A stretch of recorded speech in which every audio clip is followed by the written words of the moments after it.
Jadi tuh dulu aku emang bener-bener nekat Kak. Hmm. Tamat SMA, begitu udah lulus SMA itu aku ngomong sama orang tua. Hmm. Mau ke Jakarta pengen jadi artis. Jadi kan aku butuh extend nih, butuh tempat Hmm. tinggal. Hmm. Jadi aku kenalan, akhirnya aku izin buat nginep di rumah teman. Oke. Jadi singkat cerita, karena udah berapa bulan ya, sebulan lebih tinggal di rumah teman, akhirnya aku diangkat jadi anak angkat. Bisa begitu sebulan bisa jadi anak angkat. Alhamdulillah sih waktu itu. Itu lo ketemu orang baik, kalau ketemu orang jahat temen lo nggak pulang-pulang mungkin gitu. Leslar Records tahun 2000 2023, 2023 siapa yang nawarin lo? Bang Bilar. Bang Bilar langsung. Bilar langsung. Ketemu langsung kalau nggak salah. Haha. Masih tahu Bang, Rizkor udah nggak di label sebelumnya nih. Hmm. Oh ya udah kalau gitu ayo kita lanjut.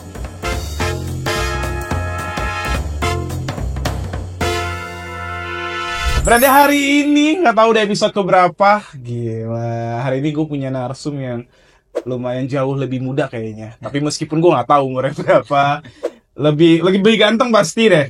Gak usah lama-lama, ada Rizky Kurniadi. Yeay. Sehat ya? Alhamdulillah sehat. Ini sebetulnya Rizky Kurniadi lebih dikenal dengan Rizkur. Iya betul. Dan mungkin bagi sebagian followers Beranda belum tahu lo bro. Dan mungkin sekilas aja atau highlight ya tentang diri lo. Lo siapa sebetulnya nih? Lo siapa gitu? Rizkur di siapa gitu? Rizkor ini apa ya? Iya bingung ya. Bingung sendiri. Nungguin ya. Apa ya? Mungkin bisa dibilang aku penyanyi juga, aktor juga. Berangkatnya berarti dari aktor atau penyanyi awalnya? Nyanyi. Oh nyanyi. Awalnya justru kebalik. Awalnya itu malah dulu aktor dulu. Aktor dulu. Terjun ke industri ya. Industri hiburan ya. Yes. Umur berapa tuh? Umur 19 tahun apa 20? 19-20. Lu sekarang umur berapa sih? Kelihatannya? Kelihatannya 23 sih. Tapi nggak mungkin kayaknya deh. Alhamdulillah. 30 ada? Belum lah. Gue bilang 23 alhamdulillah, 30 belum lah, enak aja. 25. Oh 25. Oh berarti 6 tahun. Oh, siapa yang pertama kali untuk merekomendasikan lo? Lo casting kah? Dulu jadi 2018 itu aku 2018 ikut audisi drama musikal Dilan. Oke. Bandung waktu itu. Terus setelah itu Tapi emang mirip sih sekilas-sekilas lo.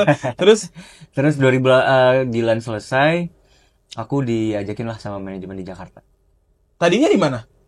Aku di Pekanbaru. Oh, di Pekanbaru. Di Kerata. Berarti tumbuh besar memang di Riau, Pekanbaru. Iya, di Pekanbaru. Oke, jadi selama dari sekolah pun semuanya di Pekanbaru. Pekanbaru. Yang ngajak atau ke Jakarta siapa? Nekat sih sebenarnya. Nekat, Iya, aku nekat. tanpa ada saudara. Nggak ada. Di Jakarta tuh nggak ada keluarga sama sekali. Oh, alah. Benar-benar nekat. Jadi tamat SMA itu emang Heeh. pengen jadi artis lah dulu. Kepengen biasa ya ya. anak Iya, kampung iya. maksudnya. Tapi pas sekolah apa emang ikut udah modeling kah atau nyanyi-nyanyi di sekolah? Nggak pernah, justru malah aku dulu atlet. Atlet apa? Bola dulu, sepak bola. Is. Tapi emang badan sepak bola, badan striker banget nih. Salah dulu kalau aku di sekolah bola back. Back. Terus lo nggak ada mimpi lagi buat ngelanjutin mimpi lo di bola waktu itu? Enggak, karena waktu itu sempat cedera juga kan tulang kering. Aha. Jadi kayak trauma gitu. Kenapa lo memilih untuk udah gue terjun aja di industri hiburan? Dulu itu karena udah nggak bisa cita-cita kan dulu pengen jadi pemain bola ya. Terus begitu udah kayak nggak ada kesempatan. Jadi waktu SMA tuh sering nge-cover lagu. Oh, udah mulai memang. Cover terus lagu-lagu cover-coveran aku sempat viral juga waktu itu. Jadi disitulah mulai ada ketertarikan bahwa kayak enak deh nyanyi. Distribusinya YouTube pada saat itu. Instagram waktu Instagram. zaman Instagram 15 detik. Anjir, itu masih pendek banget sih Iya, emang. masih 15 Itu ref doang itu tuh. bagian ref doang tuh. Jadi ada beberapa video aku yang viral. Dari situ terus kan dapat komen-komen yang positif lah. Terus jadi kayak senang, jadi rutin aja buat Oke, ingat gak lagu yang buat lo viral? Hi-Fi kalau nggak salah ya. Hi-Fi lagi nyari vokalis, lo gak nyoba? Kan udah nggak bisa saya. Soalnya lagi rame tuh. Iya, Mungkin rame. ngomongin Hi-Fi lo jadi kepikiran apa gue jadi vokalis Hi-Fi aja karena dia lagi nyari vokalis. Hi-Fi itu yang buat viral. Iya. Lagu apa? Siap untuk jatuh cinta lagi. Yes, betul. Anjir. Nah, iya Itulah. itulah. Dan akhirnya lo ke Jakarta. Insting siapa yang bilang lo mesti ke Jakarta? Nggak ada. Jadi tuh dulu aku emang bener-bener nekat Kak. Tamat SMA, begitu udah lulus SMA itu aku ngomong sama orang tua. Mau ke Jakarta pengen jadi artis. Awalnya nggak diizinin. Orang tua ngomong apa? Kan biasa harusnya pengen ke Jakarta karena mungkin ada perusahaan multinasional gitu. Lo imingnya artis ya. Iya pengen jadi artis. Orang tua ngomong apa? Ngapain kamu? Nggak ada keluarga di sana, nanti kamu nggak ada yang ngejagain, nggak ada apa bisa kok bisa. Akhirnya aku sempat didiemin seminggu kalau nggak salah. Lu tumbuh besar di keluarga yang berkesenian gak sih, Kur? Sebenarnya kalau enggak sih sebenarnya, cuman dari waktu aku kecil itu ayah setiap hari Minggu pagi atau Sabtu itu seneng ngeplay musik. Tapi lagu-lagu Minang. Hanya Sabtu Minggu? Iya. Karena kan weekday-nya kan kerja kan. Oke. Pagi udah berangkat kerja gitu. Jadi paling dari influencer itu setiap hari Sabtu dan Minggu. Jadi ayah suka nyanyi. Dan lo lumayan ngikutin juga lagu-lagu Minang? Enggak juga malah. Enggak juga? Tapi emang sering dengerin ayah nyanyi sama mama aja. Emang waktu-waktu liburan sih, ya kan? Lo berapa bersaudara, Kur? Total ada 3. 3 termasuk aku ya. 3, lo anak terakhir? Anak kedua. Abang lo ngomong apa ketika lo bilang gue mimpi jadi artis ya? Kalau ngomong apa? Kebetulan waktu itu aku tinggalnya nggak bareng sama kakak. Oh beda. Cuman kakak masih di Riau? Iya. Oke. Jadi karena emang dari kecil tuh ada cerita lagi sih sebenarnya. Iya. Jadi aku dari kecil tuh tinggalnya nggak bareng sama kakak. Kenapa? Aku di orang lain. Oh. Gitu. Jadi dulu waktu aku SD SMP, aku taunya aku anak pertama. Serius? Ini fun fact ya, aku belum ada ngomong kemana-mana sih. Emang ini gunanya podcast, makanya gue nanya. Jadi waktu aku SD sampai SMP itu aku taunya aku anak pertama. Tapi di kamar mama itu ada foto cewek. Lo nggak nanya pada saat itu? Sempet nanya, cuman mama waktu itu nggak ngasih tahu. Oh, ngasih taunya pas aku SMA. SMP. Oh SMP. Oh, respon pertama lo apa? Kaget lah. Iya. Selama SD itu aku selalu bermimpi pengen punya kakak gitu. Oh. Sosok kakak, abang atau kakak lah gitu. Dan SMP itu akhirnya lo pertama kali ketemu atau mungkin pas SMA? SMP kelas 2. SMP kelas 2. Kalau nggak salah ya. Awkward ya? Awkward banget Kak. Ini siapa ya? Sampai sekarang sebenarnya lumayan. Halo Katika. Tapi emang berarti gak deket dong? Sekarang udah dekat. Sekarang udah dekat. Cuman dulu waktu awal-awal emang se-awkward itu aku sama Kak. Iya. Gitu. Berarti emang beda rumah. Dan lo ketika akhirnya ke Jakarta, yang lo pertama kali pikirin lo harus kemana gitu nyampe Jakarta? Gak ada kemana-mana. Iya. Sebelumnya lo ke Jakarta belum? Belum. Oh, entah maksud gue entah mungkin liburan kah. Jadi itu benar-benar pertama kali dan menetap. Iya. Anjir. Pertama kali itu aku dulu nggak tahu nama daerahnya. Kalau sekarang aku tahu, dulu aku tuh turunnya di Halim. Akhirnya aku ke Rawamangun. Anjir, itu tempat tinggal gua tuh Rawamangun. Bener-bener nggak tahu arah, nggak tahu kemana. Dan aku di situ ngegeret koper, terus nyandang gitar. Terminal Rawamangun. Daerah Rawamangun pokoknya, tapi bukan terminal. Jadi aku di trotoar tuh jalan nggak tahu kemana. Nggak, siapa yang akhirnya lo mengarahkan ke Rawamangun? Siapa dari Halim? Nggak ada siapa-siapa. Gila. Terus jadi aku bener-bener. Lo hari pertama kemana? Akhirnya aku nyari di Google, terus ada kayak penginapan gitu di daerah Jakarta Timur. Oke. Terus searching, akhirnya aku alibinya mau daftar kuliah di UNJ.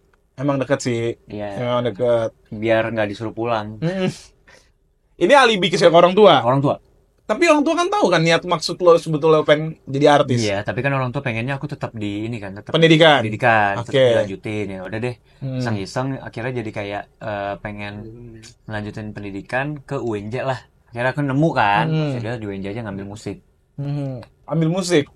Oh alat. Terus tapi lo lulus gak sih di UNJ? Enggak. Berapa lama? Hari pertama ujian aku udah nggak lulus. Emang lu nggak ada minat buat di edukasi, nggak ada minat ya? Kayaknya nggak. Tapi orang tua lo taunya? Daftar kuliah. Tetap kuliah. Taunya sampai lulus gak? Enggak. Jadi waktu 2017 itu kan daftar tuh, diizinin dan orang tua tahu. Iya. Pas begitu udah nggak lulus, aku tetap ngomong. Oke. Dan di saat itu aku lagi di DM sama salah satu ajang pencarian bakal. Oh. Akhirnya ikut tuh di situ. Akhirnya ikut. Akhirnya ada waktu extend lah. Iya. Jakarta. Tapi waktu itu lo kalau memang nggak ada panggilan kayak gitu, lo mau cabut lagi ke Riau? Pulang. Pasti aku disuruh pulang. Lo pribadi?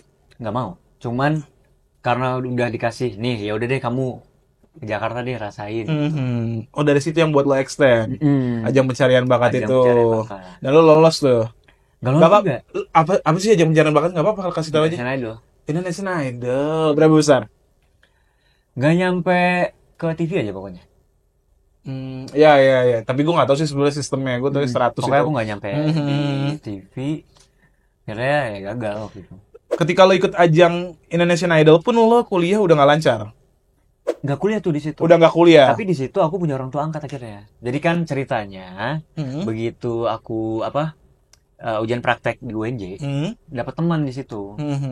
Jadi kan aku butuh extend nih, butuh tempat tinggal. Jadi aku kenalan, akhirnya aku izin buat nginep di rumah teman. Oke. Jadi singkat cerita, karena udah berapa bulan ya, sebulan lebih tinggal di rumah teman, akhirnya aku diangkat jadi anak angkat. Bisa begitu sebulan bisa jadi anak angkat. Alhamdulillah sih ketemu orang baik lah. Itu lo ketemu orang baik, kalau ketemu orang jahat temen lo nggak pulang-pulang mungkin gitu. Iya makanya. Ini hitungannya numpang bukan biaya jadiin anak angkat ini. Iya. Akhirnya jadi anak angkat, itu yang buat lo extend. Yes. Terus langkah lo abis dari Indonesian Idol gagal.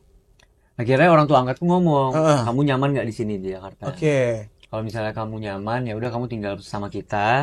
Nanti saya yang ngomong sama orang tua kandung kamu di Pekanbaru. Gak apa-apa kamu lanjutin cita-cita kamu di sini. Kita yang kamu jadi anak kita aja di sini. Di provide. Jadi seminggu itu aku dikasih uang jajan, baju, seragaman sama anak-anak yang lain. Lumayan sinetron sih memang ceritanya. Bisa dibikinin sinetron. Iya, lumayan sinetron karena mungkin bagi anak rantau yang banyak lah anak rantau yang di Jakarta harus strugglingnya luar biasa. Bahkan gak kepikiran untuk dijadiin anak angkat gitu. Itu kenapa lo pernah nanya gak kenapa kamu milih aku jadi anak angkat? Gak pernah sih. Lo gak pernah nanya? Bu kenapa ya Bu ya? Panggil Bubu. Sampai sekarang masih berhubungan kan? Masih. Itu teman seangkatan lo? Teman seangkatan waktu ujian praktek di UNJ. Oke, sekarang jadi anak kantoran temen. Sekarang jadi anak kantoran dia. Oke. Nah, akhirnya lo dari Indonesian Idol di-provide lah semua lumayan dari orang tua angkat. Lo kemana tuh? Terus aku dikasih tahu sama temen buat ikut audisi drama musikal. Oh itu di Bandung. Iya. Akhirnya waktu itu audisinya by Instagram, jadi kayak video nyanyi. Terus begitu aku upload, akhirnya dihubungin. Lolos untuk audisi langsung di Bandung. Akhirnya lo audisi lah di Bandung. Akhirnya singkat cerita audisi di Bandung, keterima, akhirnya menetap di Bandung. 2017 akhir. Oh anjir. Ya aku disuruh latihan drama musikal setahun lebih. Itu penampilannya sekali kan? Sekali doang kan? Itu ketika lo diterima itu dalam jarak waktu latihan 1 tahun persiapan, itu hanya lo melakukan persiapan itu aja, apakah ada aktivitas lain? Persiapan itu aja. Itu kalau jadi kegiatan waktunya lumayan banyak banget kan? Jadi kegiatan aku setiap hari cuman bangun pagi ke tempat latihan, pulang jam 10 malam atau jam 11 paling lama. Begitu repeat sampai setahun. Itu di-provide semua sama pihak ini ya? Itu berapa orang yang terima bro? Total itu ada sekitar, kalau untuk karakter Dylan itu kurang lebih ada 40-an. Anjir banyak banget. Lo karakter Dylan kan? Karakter Nandan itu ketua kelasnya Amelia. Oh, setahun. Gila. Tapi pada saat itu itulah yang memutuskan lo untuk apa gue jadi aktor aja ya? Dari situ kan aku kuliah lagi. Kuliah akhirnya di Bandung. Beneran kuliah. Lo beneran kuliah? Beneran kuliah. Siapa yang bikin lo akhirnya jadi kuliah? Perempuan kah? Bukan. Oh bukan. Karena kan ada semangat gitu. Emang kemauan sendiri karena kan emang dititip dari orang tua juga kan. Kalau misalnya kamu pendidikan tetap lanjut gitu. Akhirnya utusan kuliah. Aku nyari jurusan yang nggak terlalu berat lah. Jadi aku ngambil ilmu komunikasi. Oke, lumayan berat juga sih Ilkom. Ilkom lumayan sih. Cuman jujur ya, enjoy sih kalau aku ya. Di mana lo kuliah? Unisba. Tapi lulus ini? Nggak selesai juga. Apa yang lagi-lagi? Series waktu itu aku ditawarin karena drama musikal Dylan. Akhirnya dapat bekal acting lah. Belajar acting terus akhirnya ditawarin series awalnya. di Bandung. Syuting series akhirnya Buat ini OTT? Enggak, di YouTube. oh di YouTube. Buat Oke. itu, waktu itu. Terus setelah syuting series itu di invite sama manajemen di Jakarta. Memang satu payung. Beda. Oh beda. Beda. Ya. Jadi setelah series itu tayang dan kan banyak teman-teman artis juga lah yang aku kenal pada saat itu kan, mungkin ada satu manajer yang ngelihat aku. Jadi 2019 kalau nggak salah aku ditarik ke Jakarta lagi. Oke, barulah disitulah permulaan lo untuk syuting, persyutingan. Ya. Tapi lo sejauh sampai lo di tahap syuting, lo merasa nggak sih ngerantau tuh berat? Lo sebagai anak rantau nih. Kalau gua kan bukan perantau, jadi kadang-kadang gue juga sering temen gue yang banget anak perantau. Sama gue menanyakan berat gak sih gitu. Sebenarnya kalau dibilang berat sih paling di awal doang sih sebenarnya Kak. Karena bakal apa ya, sitcom kan. Iya. Mau kangen rumah, kangen orang tua, kangen vibes di rumah lah. Kalau di ngerantau kan pasti kos-kosan. Iya. Dan sendiri kan, dan kosan Kak, ya lu pasti tahu lah, petak doang iya, kan. Paham. Begitu udah masuk kosan, begitu udah tutup pintu, dunia tuh kayak gue tinggal sendiri nih. Iya. Gitu. Tapi sama sekali memang nggak ada saudara besar kah? Sama sekali nggak ada. Sampai sekarang emang bener-bener sendiri di Jakarta. Oh iya. Dan lo akhirnya syuting di Jakarta, tinggal lagi di Jakarta. Apa lo tinggal lagi sama orang tua angkat lo? Enggak, akhirnya tinggalnya di rumah manajer yang narik aku ke Jakarta. Oke, tinggal di situ. Udah mulai lumayan serius banget lah dunia aktor. Gak kepikiran lagi nyanyi lagi pada era itu? Waktu itu sebenarnya masih. Aku tetap ngomong sama manajerku bahwa gue kayaknya tetap di musik ya. Tapi nggak apa-apa deh karena gue punya bekal acting juga. Sambil berjalan pelan-pelan deh juga ikutan coba. Siapa tahu ada yang nyangkut, siapa tahu juga ada rezeki di situ. Iya. Kalau lo nilai lo sendiri apa sih yang bikin lo bertahan di industri ini? Kan pesaingnya banyak banget. Semua cepet banget. Beda seminggu aja mungkin lo bisa kenal orang baru yang ada di industri ini, ya kan? Apa yang mungkin lo merasa gue nih lebih dari yang lain gitu, gue nih bisa bertahan gitu? Satu itu mungkin passion aku paling, yang bikin aku nggak gampang nyerah, nggak gampang down ketika apalagi sekarang zamannya udah media sosial kan, dan banyak banget platform orang untuk gampang terkenal gitu. Ya mungkin passion satu, yang kedua mungkin keyakinan diri sendiri sih. Sebenarnya kalau misalnya gue pasti bisa kok. Ada lo di fase yang kayak lumayan down di industri ini? Sering. Paling yang lo memorable yang mana? Waktu itu casting. Terlebih lo kan nggak ada siapa-siapa di sekeliling lo. Mungkin kalau bukan anak rantau kan masih ada keluarga yang support lo bisa cerita ke siapa gitu. Lo gimana tuh? Mungkin aku ini kan tipikal orang yang punya cita-cita gede banget ya. Maksudnya gue pengen wujudin apapun semua cita-cita gue. Waktu itu pernah di fase Instagram gue yang lama yang followersnya udah banyak tiba-tiba hilang. Terus mau nggak mau gue harus bikin account baru kan. Aset banget. Followersnya masih 6.000-an kalau nggak salah. Waktu itu aku casting ke salah satu PH. Terus orang casting directornya ngomong, emang followersnya berapa mau casting? Anjing, emang ini sering sih terdengar. Emang followersnya berapa kalau mau casting? Pas diliatin, ini akun baru, aku Kak. Kan. Ya, nggak bisa. Zaman sekarang orang-orang yang kita butuhin followersnya gede. Di situ aku benar-benar ketampar banget sih. Maksudnya jadi down banget. Tahun berapa jadi itu? Kayak 2018. Oh, 20. Pandemi dong. Ya. Oh ya, terus. Iya, pandemi. Ya terus. Itu di situ langsung nggak jadi casting. Padahal belum casting. Jadi impresi pertama adalah pertanyaan followers lo berapa? Yes. Anjing. Sorry itu saya, maksudnya industri kita ini menurut gue nih, gue pribadi sangat nggak fair lah. Iya, paham gue. Harusnya kan yang kita pikirin itu kan kualitas, bukan followers gitu. Iya. Tapi satu sisi lo ada terimanya juga nggak? Dengan era yang seperti ini ya?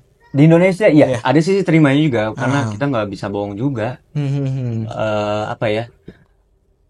Yang dilihat orang pasti followers kan. Engagement lah. Engagement itu pasti sangat dilihat. Jadi kayak, oh ya udah, cuman sedikit bikin aku jadi kayak udahlah.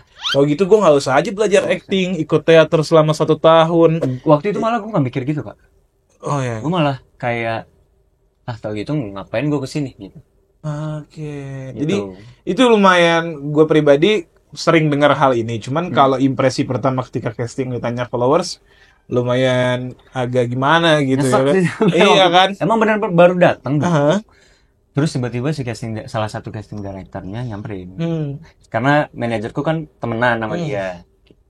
Jadi pas bawa akunya ditanyain langsung ditembak begitu.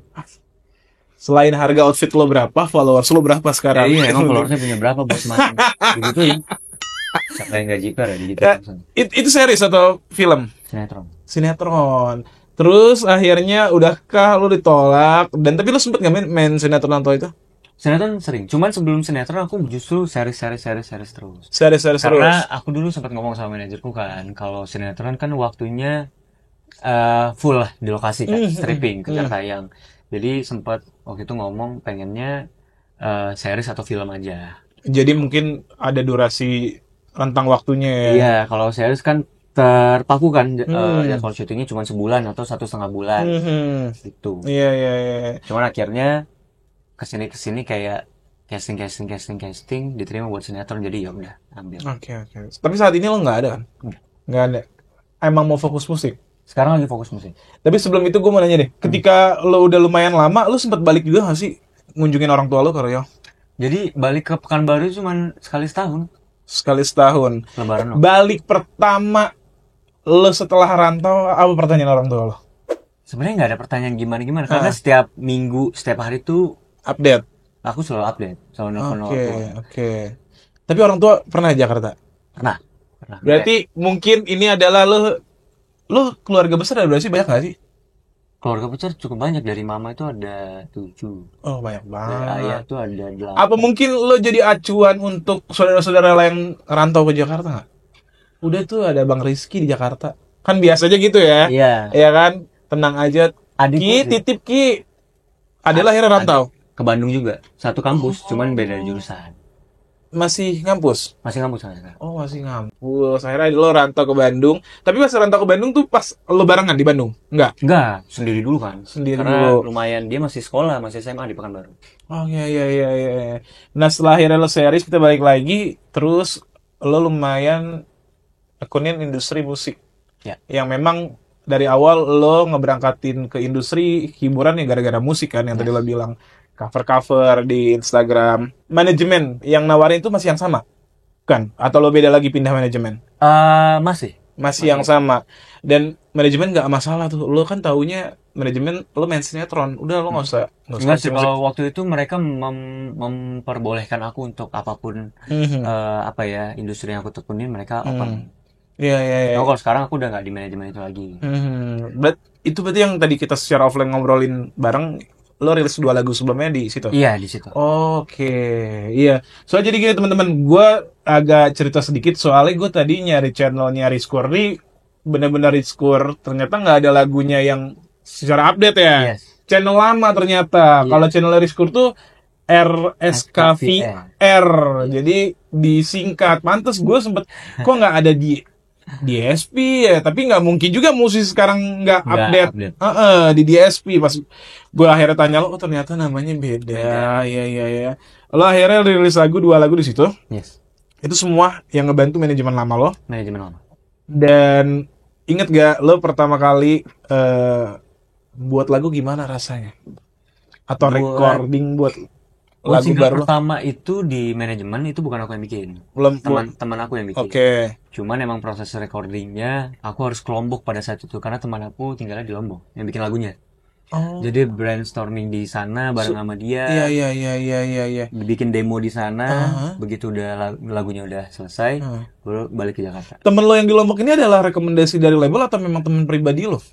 Sebenarnya temannya manajerku sebenarnya. Teman manajer. Dia dulu sempat di industri juga. Terus sekarang waktu itu enggak. Dan dia sering bikin lagu. Akhirnya lo ke Lombok berapa lama tuh? 4 hari atau seminggu kurang lebih, aku lupa. Tapi di bawah seminggu lah. Berarti lo juga ngambil demo di sana? Bikin demonya di sana. Bikin demonya di sana. Terus mixing masteringnya di Jakarta. Jakarta. Oke, iya iya iya. Iya. Itu lagu yang pertama yang pernah di sana ya? Yes. Yes. Tak mengapa. Iya iya. 2000 berapa sih tuh? Itu 2020. Berarti itu mah penulisannya secara ini temen manajer lo itu kan? 2020. Lagu kedua? Sama, orang yang sama juga. Orang yang sama. Iya, bikinnya di Lombok juga enggak? Bikinnya di Lombok juga, cuman waktu itu aku lagi nggak sempat buat ke Lombok.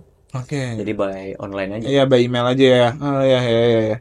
Dan akhirnya lo pindah ke Lesra.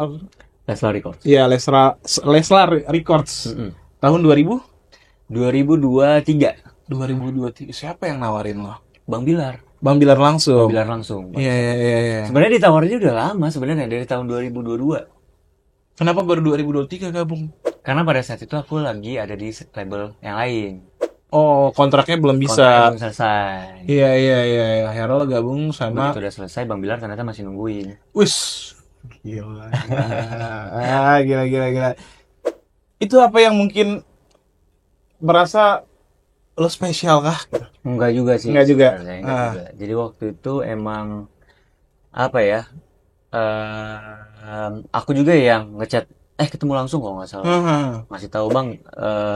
Underscore udah nggak di label sebelumnya nih. Oh ya udah kalau gitu ayo kita lanjut gitu. Tapi Mas sebelumnya udah pernah di spill untuk lo kapan nih kira-kira udah pernah ada?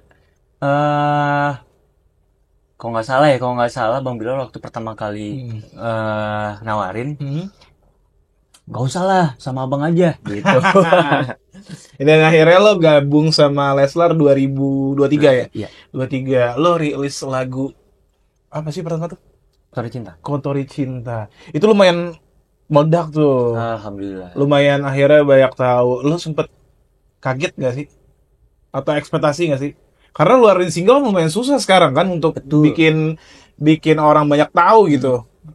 Kaget sih sebenarnya. Karena emang begitu lagu Kotori Cinta itu rilis, emang nggak naruh ekspektasi apa-apa. Oke. Jadi kayak emang nothing tulus aja, kayak pengen berkarya. Tes aja dulu ya. Iya, kayak berkarya setulus hati aja lah, ngasih yang terbaik, apapun nanti hasilnya ya syukurin gitu. Oke. Cuman nggak expect bakal sampai trending 7 di YouTube tuh benar-benar achievement banget buat aku. Anjir, itu orang pas gue tadi juga sebelum kita ketemu sempat riset kecil-kecil lah, terus lihat itu sampai ratusan ribu viewers. Wah, gokil juga nih. Ini berarti ada ini ya, ada apa ya?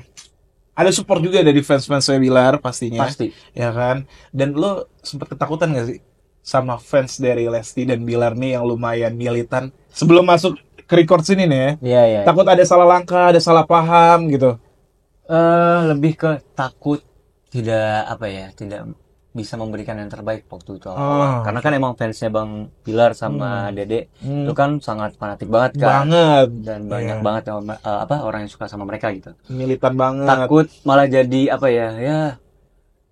Rizky Bilar ngambil penyanyi. Takut ada pikiran seperti itu.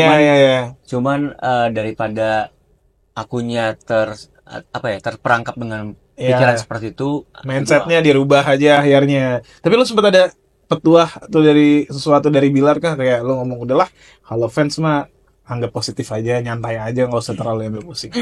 Nggak ada sih, alhamdulillah sejauh sampai sekarang nggak ada yang gimana.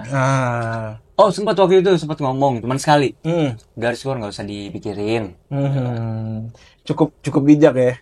Iya, bisa dipikirin. Itu yang single kedua sih waktu itu. Ada kita lagi makan malam bareng, jadi cerita lah. Iya. Dari skor nggak usah dipikirin. Itu pasti lewat kontar.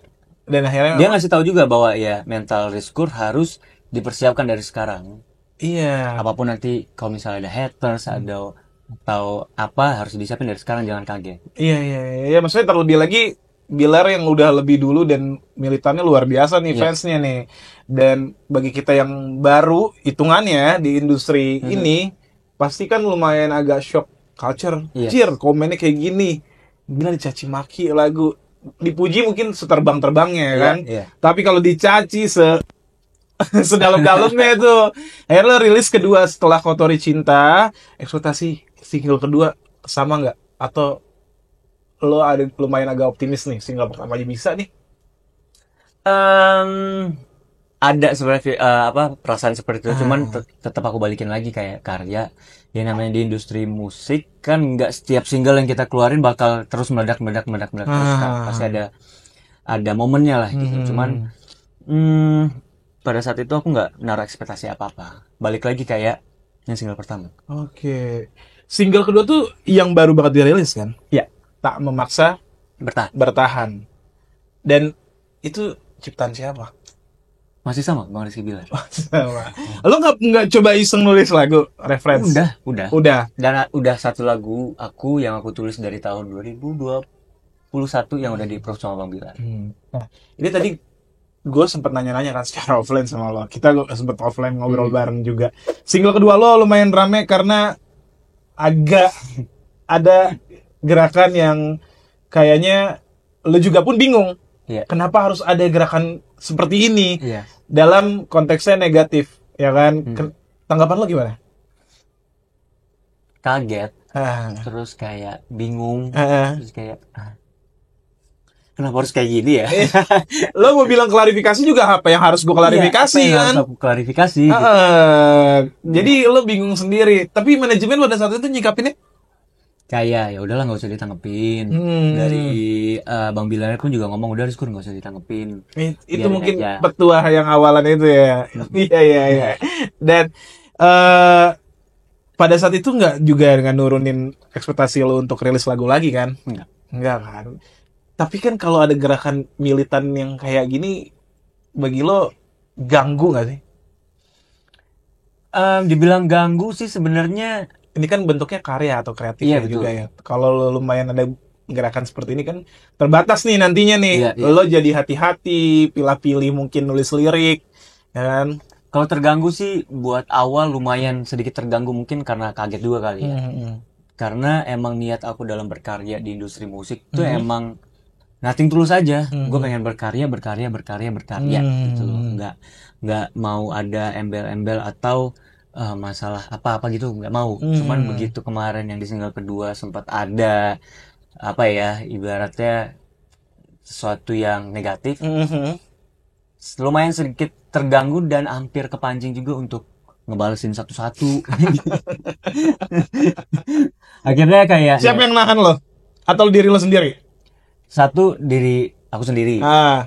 Takut malah salah ngomong, bumerang juga buat akunya. Terus manajemen juga udah biarin aja. Terus Bang Bilar juga ngomong. Terus Dede Lesti juga ngomong kayak ditanggepin lah. Biarin. Kan mereka nggak tahu kita di balik layar kayak gimana gitu. Cuma lo sempet nggak sih perhatiin ketika lo lihat komen nih kayaknya buzzer deh, atau ini kayaknya akun second account atau third account gitu. Lo sempet nggak sih? Sempat enggaknya sih second account sih. Cuma aku nggak tahu itu buzzer apa enggaknya. Cuman dari accountnya aja kayaknya ini ya second account. Tapi lo pernah ngulik nggak sih kenapa semilitan itu fansnya dari mereka berdua nih?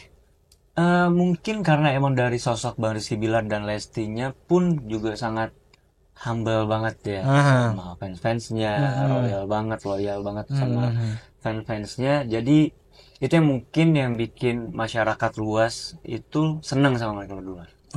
Iya. Cuman kan lain dari yang lain, maksudnya public figure kan banyak banget ya. Cuman kalau bicara mereka berdua, militannya luar biasa gitu. Mau di kolom komen atau ketemu langsung kayak gitu kan. Itu menurut gua anjir, kenapa kalau bahasa gua kenapa bisa se-K-pop ini ya? Karena K-pop kan fanatik banget kan. Kenapa bisa se-K-pop ini ya gitu. Lo pernah gak sih nanya sih ke Bilar sendiri, Bang, ini fans lo kenapa sih? Apa sih gitu? Kok sebegitu ininya lah gitu. Pernah waktu itu. Pernah. Kalau nggak salah di DM kalau nggak salah ya. DM waktu itu aku screenshotin terus dia kirim bilang, Bang Bilar ini kenapa sih kok jadi kayak gini? Nangkepnya kok jadi gini.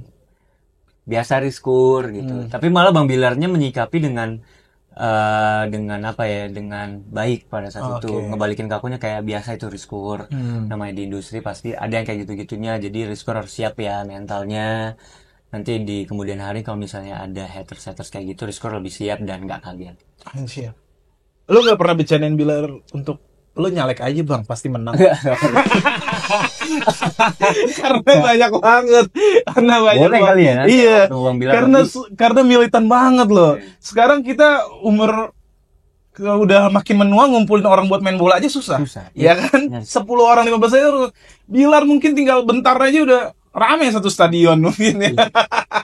Menarik tuh ya. Menarik kan? Pas ketemu lah nanti. Iya. Ini kan katanya tadi rumornya lo mau, bukan rumor ya, faktanya lo mau rilis lagu lagi. Single ketiga di Leslar Records. Tapi sebelum ngomongin singlenya, sejauh ini lo menyenangkan nggak kerja di Leslar? Menyenangkan banget, jujur ya. Happy banget. Iya. Tanpa diatur nih ya. Tanpa diatur. Maksudnya secara buat karya pun lo terkadang bisa usul kayaknya musiknya kayak gini deh. Iya. Tim Leslar itu kan isinya orang-orang legend semua. Wah, luar biasa. Apalagi di belakang kamera ini. Iya. Di belakang kamera ini kan sangat legend gitu ya. Oh, Sigit ada Bang Safik. Iya. Apa ya? Maksudnya mereka selalu memberi ruang untuk aku berkarya. Skor mau kayak gimana lagunya? Pengen punya lagu yang seperti apa? Karyanya mau kayak gimana? Tapi mereka ngasih ruang, mereka juga ngasih apa ya? Jangan terlalu overlap ya. Mereka yang memandu aku lah gitu. Oh, tetap ada barrier lah ya. Yes. Dan referensi lagu lo biasanya dari musik kayak gimana sih? Sebenarnya kurang lebih itu lagu-lagu OS Drakor sebenarnya. OS Drakor. Yes. Tumben-tumbenan nih gue biasanya dengernya lah yang gini OS Drakor. Lo berarti cinta Drakor juga? Enggak sebenarnya. Lah.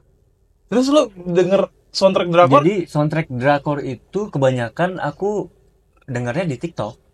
Misalnya ada series nih di Netflix atau di mana yang lagi rame, scroll terus kan pasti ada backsoundnya kan. Nah pas aku searching ternyata itu OS-nya gitu. Oh gitu. Karena kan kalau kita kecil dulu waktu era-eranya nonton TV, tahu lagu tuh kadang-kadang karena kita nonton sinetron itu atau film itu kan. Atau nonton film-film yang di bioskop kan, biasanya soundtrack lagu luar. Ini kayaknya kalau lo tahu soundtracknya dulu tapi nggak tahu Drakor ya? Nggak tahu. Walah. Paling cuman taunya karena di TikTok doang. Iya. Tapi kesini kalau misalnya mau bikin lagu, aku selalu searching. Jadi lagu-lagu OS Drakor tuh, aku searching di Google, lagu-lagu OS-nya gitu. Aku dengerin satu-satu. Sejak kapan lo suka soundtrack Drakor, Kur? Bagi gue lumayan kaget juga sih. Orang ada yang memperhatikan soundtrack Drakor tuh tanpa nonton Drakornya ya. Kalau cewek-cewek mungkin nonton Drakor dan tahu soundtracknya itu hal-hal yang wajar karena pasti berulang-ulang kali dia tonton gitu. Dari tahun 2021 gitu. Memorable soundtrack Drakor apa? Aku lupa nama Drakornya. Cuman aku ingat lagunya.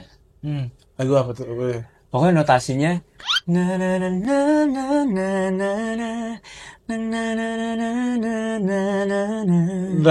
series. Lupa sih. Gue pribadi Drakor tuh cuma nonton Itaewon Class doang tuh. Itaewon Class aku nggak nonton. Itu salah satu series di Netflix juga, mungkin teman-teman juga ada nonton yang tentang masak-masak lah intinya lah, resto-resto gitu tuh gue karena keseringan berulang kali nonton episodenya, jadi kan lumayan ada di kepala. Ini seriesnya ini nih. Jadi ingat. Makanya tadi gue bilang, boleh juga lo nggak nonton Drakor tapi tahu soundtrack Drakor.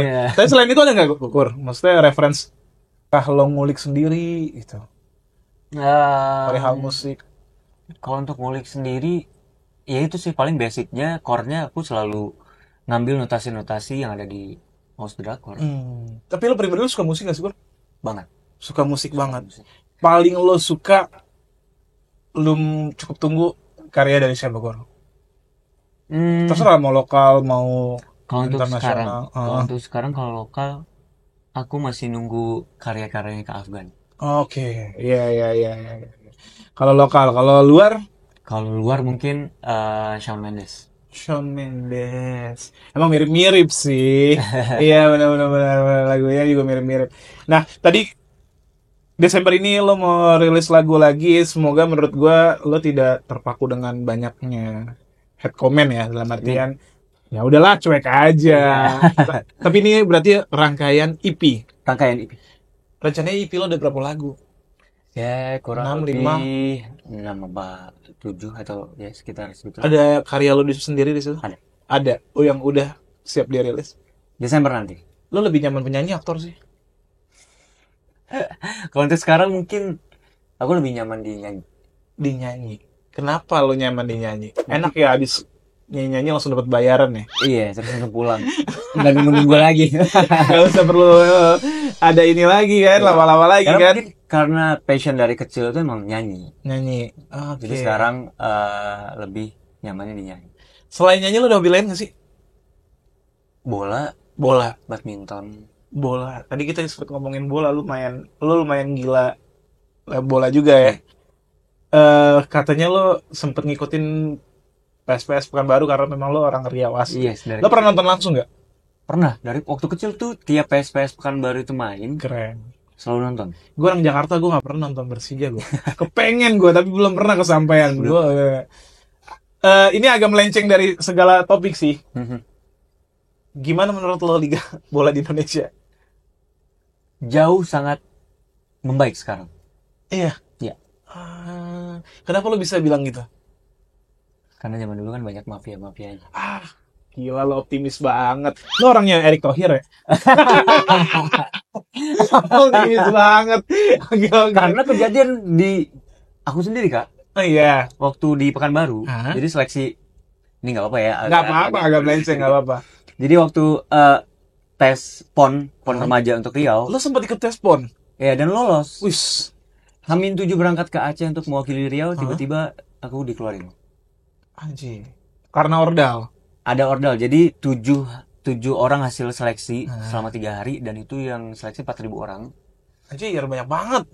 Dan 7 orang tuh Hamin 7 dikeluarin. Masuk 7 orang lagi. Tanggapan lo ordal di segala industri gimana? Salah nggak? Banyakin tobat lah. Karena kan di segala apapun ya bentuknya, kadang-kadang ordal tidak bisa dipinggirkan gitu. Iya. Ya kan, orang dalam tuh selalu jadi Jalan nomor 1. pion utama untuk gimana ya, gue ada ordal nggak ya gitu. Harusnya tobat aja gitu ya. karena lu pun ngerantau kan bener-bener nggak ada orang yang bantu lo di Jakarta. Sama sekali nggak ada. Ya kan, yang tadi lo bilang lo sendiri, bahkan keluarga besar satu pun memang nggak ada yang di Jakarta. Kecuali orang tua angkat tadi ya, yang akhirnya Iya, aku itu dibantu untuk tempat tinggal, dikasih uang jajan juga. itu beda lagi lah. Nah, ngomongin spill single ketiga nih. Ini karya lo pribadi? Karya aku pribadi dan salah satu penyanyi dan juga vokalis band. Nggak bisa di-spill ya? Boleh nggak sih? Boleh kan ya? Oh, boleh. Bang Adrian Marta Dinata. Oh, Vokalis vokalis Samsons. Samson. Iya. Jadi lo akan duet bareng? Enggak, ini lagunya berdua ya kita bikin. Cuman rilis yang nyanyi aku sendiri. Keren. Siapa yang akhirnya rekomendasiin lo untuk duet sama bikin bareng lagu sama Bang Adrian? Kalau nggak salah dari tim Leslar ya waktu itu ya. Maksudnya yang akhirnya mempertemukan aku dengan Bang Adrian. Kita brainstorming bareng, pengennya lagunya kayak gimana, dan alhamdulillah pas pertama kali workshop langsung klik. Oke. Butuh berapa lama? Nggak nyampe berhari-hari, itu kurang lebih 3 atau 4 jam udah jadi setengah lagu. Anjir. Berarti lu lumayan ada pengaruh juga kan di lagu Iya. itu kan, gitu. Iya. Dan kita tahu untuk chemistry baru pertama kali kan lumayan sulit, susah banget ya. Apalagi aku anaknya kan tergantung orang. Maksudnya kalau misalnya bawaannya lo nggak enakan ya? Iya, nggak enakan. Iya. Nggak enakan, terus introvert juga kan sebenarnya. Iya. Tapi karya di sini enggak kan? Karya yang akhirnya nanti mau next dirilis, maksudnya dalam kerjasama dengan Bang Adrian nggak sepenuhnya lo nggak enak nih gue. Enggak. Selalu senangnya itu aku sama Bang Adrian selalu bertanya. Enak nggak kalau kayak gini? Kalau nggak enak nggak apa-apa, nanti kita ganti, kita cari lagi yuk gitu. Oke. Coba dari skurnya kayak gimana? Kalau misalnya emang nggak suka, ngomong aja gitu. Jadi Bang Adrian pun memberi ruang aku untuk tetap tetap ada andil di situ. Ada andil di situ untuk berkarya. Iya. Lagunya cinta-cintaan lagi kan? Cinta-cintaan lagi. Iya. Gak seru sih soalnya. Lu gak mau buat lagu aktivis gitu? Berat ya. Hah? Lagu pemberontakan gitu. Tapi tetep genrenya genre kayak nada-nadanya kayak lagu-lagu cinta gitu. Tapi lumayan lagu-lagu perlawanan. Menarik. Tapi menarik tuh kan. Iya. Tapi tetap lagu-lagu cinta. Desember kira-kira tanggal? Insyaallah Desember. Tanggalnya belum tahu. Belum tahu. Ini manajemen sih. Rangkaian EP-nya berarti tahun depan ya? Tahun depan. Ada kepengen gak lu punya album? Banget lah. Iya. Ya gue semoga dalam waktu dekat EP lo dulu lah yang rilis. Amin. Lagu Desember mudah-mudahan ini juga dirilis via podcast ini mungkin barengan kayaknya deh, karena nih mungkin pertengahan Desember sesuai urutan. Oke. Ya. Dan semoga judulnya nggak dikasih tahu ya? Belum ya? Belum Nanti dong, ya. belum. Nanti ya, berarti bareng Bang Adrian, Marta Dinata, vokalis Samsons, kejutan. Jadi nggak bareng Bang Bilar lagi. Iya. Tolong love comment aja. Jangan hate comment teman-teman. Semoga karir lo makin menanjak, Kur. Amin Allah. Semoga segalanya yang lo pengen cita-citakan ya tercapai. Amin. Masih mimpi jadi aktor? Masih. Mau film aja langsung ya? Amin. Amin. Semoga banyak manggungnya. Amin. Karir di mana-mana, lagunya viral, mau di TikTok, mau di Instagram. Amin. Lo bisa juga proyekannya makin rame deh. Thank you, Kur. Lu udah main di Berada hari ini. Sehat-sehat. Siap. Sampai ketemu Amin. di episode Thank you, selanjutnya. Bye, teman-teman.